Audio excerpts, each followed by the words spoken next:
Hey good people, it is Tashira here from Politics and Fashion, here today with the video that is my 5 tips for how to start your wardrobe from scratch. And I thought a lot about this because I have lessons that I have learned the hard way in my own closet about what I would do differently if I was starting all over again. And I have these tips in mind for people who fit within 2 categories. Number 1, those of us who are part of what I call the blank slate style pillar in my newest ebook, How to Declutter Your Wardrobe and Curate a Style that you love.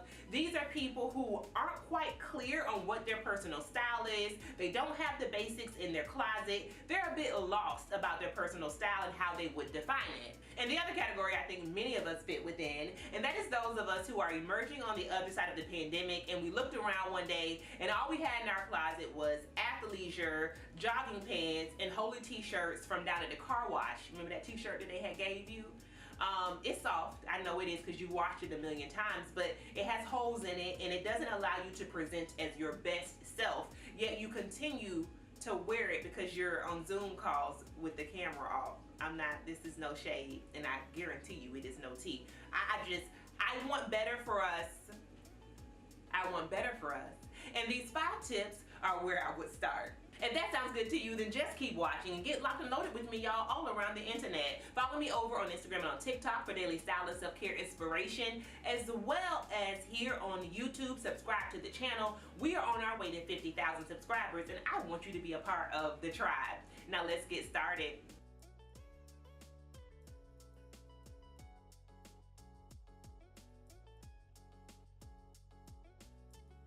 Before I get started, let's talk about my outfit of the day, or OOTD. I am wearing these matte gold finish hoops by Madewell. My first necklace here is by Dior. It's called the 30 Montaigne necklace. If I can find it, I will link it down below, but they do have something similar currently. My necklace is by a black-owned brand. This one is by Nature, the label. I often call it Gypsy by Nature, but that's their former name, okay? They are now Nature, the label, and this is called the Divine Feminine necklace. I love it because it is adjustable and it is great for layering. Also wearing one of their rings on my index finger, okay? On this wrist, I am wearing my Cartier Just Unclus and 2 Dior friendship bracelets. Yes, we are having a bit of a Dior moment today, okay? I am wearing this very long blazer. You all would have seen this at Fashion Week. This one is from H&M. And also I'm wearing another black-owned brand, which is Fear of God, their Essentials collection, which is now available at Nordstrom. In the sports bra and the bike shorts. I love how this outfit came together because the blazer is long. It hits me right where the shorts stop, and I feel like it elevates this very kind of classic everyday look, which otherwise would be used for probably a workout, and I want to make it just a tad bit more dressy. And I'm going out to dinner tonight, so I'll probably put on a pair of sneakers with it to bring a little bit of edge. Let's get started. If I was starting my wardrobe over from scratch, the first thing I would do, you all, is determine what my style pillar is. And a style pillar for me is very simple. It is your narrative. It is your style theme. It is what defines the way that you like to show up in the world. Whether it be your accessories, your shoes, your handbag collection, the way you put pieces together, all of those things comprise your style pillar. And in my ebook, I talk about several style pillars. I feel like defining your personal style is so important because how can we know where we're going if we don't know where we are? It almost provides like a roadmap as you are attracting new pieces into your wardrobe, as you are getting dressed every single day. I use this especially when I see things that I like, especially on other people. We live in a social media era. Obviously, my job is to be on social media. And so I am daily seeing things on other people that I absolutely love. But daily, I also ask myself, is this part of my personal style pillar? And my personal style pillar is one that I define as elevated simplicity. That means I like to take very basic pieces, essential pieces, and find a way to put a twist on them. Like today, right? I am wearing an all black outfit, but what I have done is brought edge to it by putting a blazer on top of essentially black bike shorts and a sports bra. And I've also went over the top with the gold accessories, okay? So I know how I love to dress. I know the pieces that are in my wardrobe that get the most wear and the pieces that get the least wear. And the pieces that get the least amount of wear are the ones that don't fit as squarely into that pillar. I don't want to think about waking up in the morning and getting dressed. And very often I think that is the thing that disrupts our work in order to find our personal style. It just seems like too much work. We have overcomplicated style. We have overcomplicated how we get dressed. We have overcomplicated shopping. People say, I hate shopping.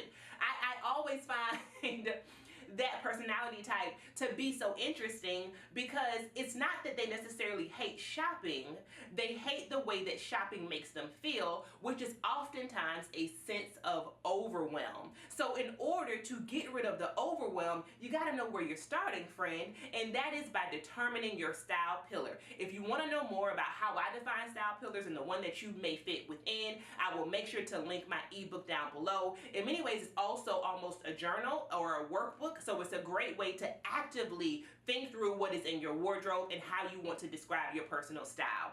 Number two, another great way to start your wardrobe from scratch is after you have defined your style pillar, the next thing I would recommend you do is declutter, because it's very likely that you have things in your closet, in your wardrobe, that are crowding up the things that you actually love and you wear on a consistent basis, or you would like to wear more of. It's almost like going into your kitchen and attempting to cook and you have a cabinet full of spices, many of which you do not use, you haven't opened in years, you do not touch. However, they're crowding up the stuff that you do use. And so from that perspective, cooking seems very overwhelming because you don't know where to start to season your food.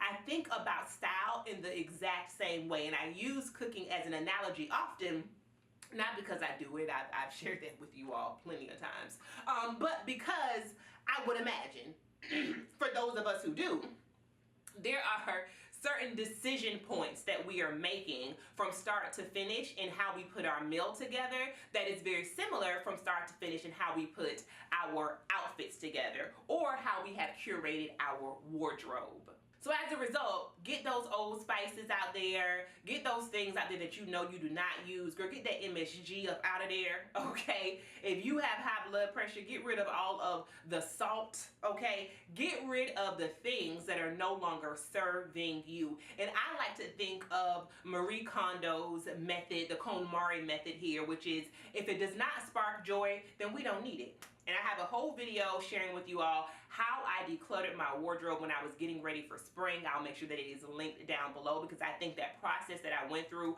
might be very helpful for you all. It has gotten quite a few views, and so I do think there's something there around seeing someone else kind of model this that helps to encourage other people, and so I will definitely link it down below. But even if you are part of the blank slate style pillar and you don't find yourself with a lot of pieces in your wardrobe, it is a high probability that you are not excited about getting dressed because what is left in your wardrobe or those few pieces that you have are not pieces that you love. Get them out of there. Nevertheless, decluttering is key as it relates to starting our wardrobes over from scratch.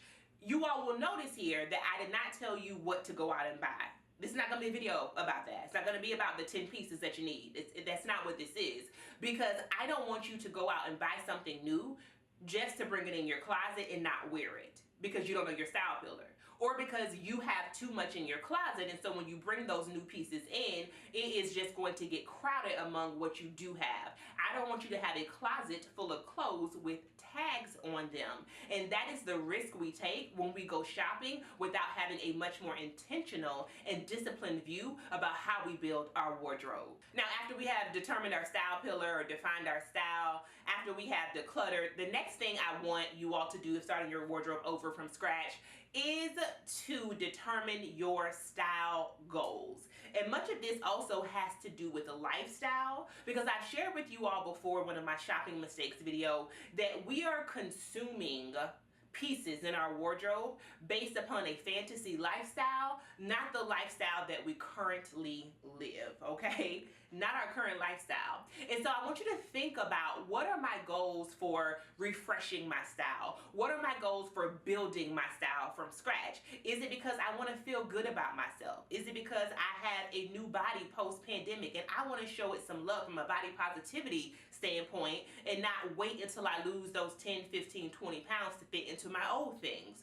Maybe you've just had a baby, okay? You're postpartum and you want to feel good again, and so you're trying to redefine your style. Maybe you have retired or you have a career change. Maybe you want to go on more date nights with your partner and don't feel like you have pieces that make you feel good when you do so, okay? For me, those goals give us a guidepost. They help us to know, why am I doing this? Why is this something that is important to me? And again, it helps to decrease the overwhelm when we know where we are headed. I'll give you an example from my own wardrobe. Once again, because my style pillar is elevated simplicity, that means that I do tend to have a good amount of the essentials, right? I have the basics in my wardrobe that I can check off 1, 2, 3 times at the very least. And so for me, one of my style goals for fall, for example, is to really ensure that I am bringing in some razzle and some dazzle. Because I do tend to get into a bit of a style rut during fall and winter. It's not my favorite season. I will wear a lot of very dark colors that also affects my mood. And so I want to find ways to get excited when I look into my wardrobe this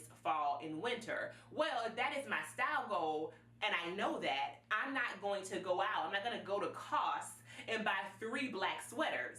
It is antithetical to my style goals, right? If I want to get excited about getting dressed, then I'm going to look for pieces that maybe have a bit of embellishments to them. Dare I say, I may look for a little bit of color,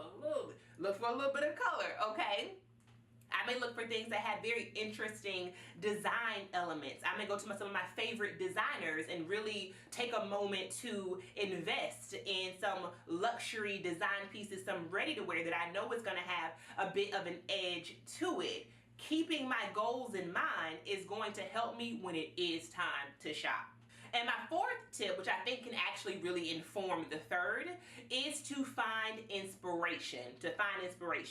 And I am a lover of Pinterest. In case you did not know, Pinterest is a search engine, much like YouTube, much like Google, okay? So whatever you were looking for, if you want to know fun ways to dress up a pair of flat shoes, let's say you were no longer in a season of life, or maybe you never were, where you want to wear high heels anymore, but you still want to give sexy, right? You still want to give dressed up and fun. Well, you might go to Pinterest and type in how to dress up a pair of flats, the most stylish flats, and you will have a whole myriad, y'all, of style inspiration, and create a few boards in order for you to kind of archive those images to help you to enliven your style when it is time to do so.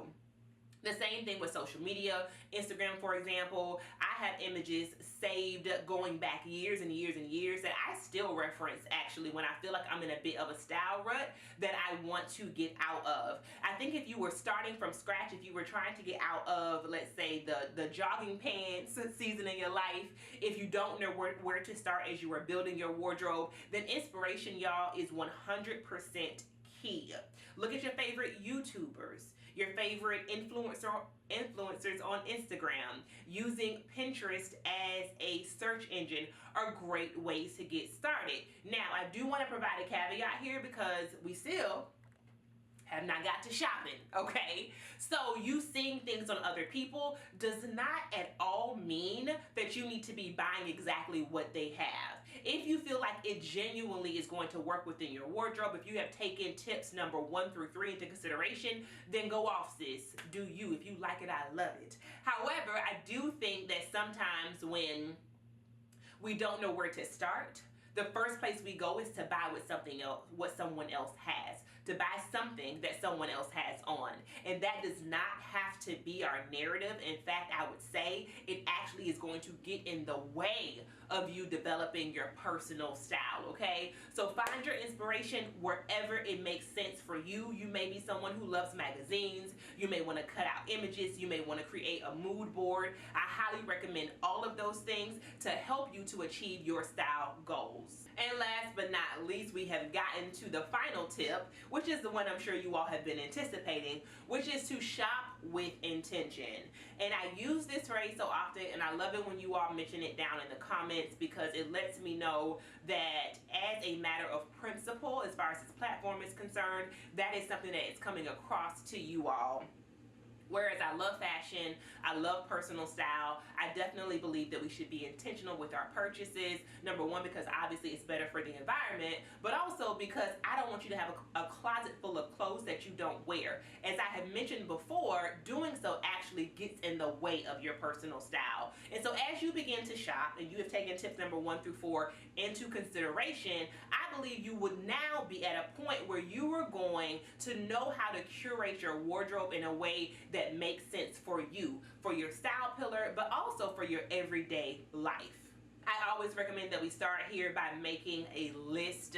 I always do a online search for certain items that I am looking for. I traverse different websites, different online retailers to see if I can get the best price for things, okay? Making a list slows me down, and I am someone who is very impulsive, trust me. Remind me to tell you about that time that I packed my dog in my car and moved completely different states in 1 week. Okay, so I'm definitely someone who knows a thing or two about just jumping into the deep end, okay? But what I have found, once again, this video is very much about me sharing with you all the lessons I have learned from the mistakes that I have made. Is that once I create a list, it allows for me to, number one, stay true to a budget. That is part of shopping with intention. But it also forces me to really deliberate about whether or not I need this, I want this, whether or not I'm going to wear this item, right? It forces me to slow the thought process down and to take the time to curate pieces into my closet that I genuinely do love and that spark joy. Shopping with intention also helps you to get to the point where you have a tight-knit group of pieces that are going to create your capsule wardrobe. Now, I won't dig too deep into that today. I do have previous videos on them, but stay tuned for my fall capsule wardrobe, or maybe pre-fall capsule wardrobe, I'm not quite sure, where I am going to dig deeper into those principles. In the meantime, I really hope these 5 tips have helped you to determine where to start if you are building your wardrobe from scratch. And that is it for me today, good people. If anything in this video really sparked interest for you, then again, I recommend taking a deeper dive in my newest ebook, which will be linked down below. Thank you so much for watching today's video. Thank you for subscribing, because I know you already did. And I will see you, good people, across the internet.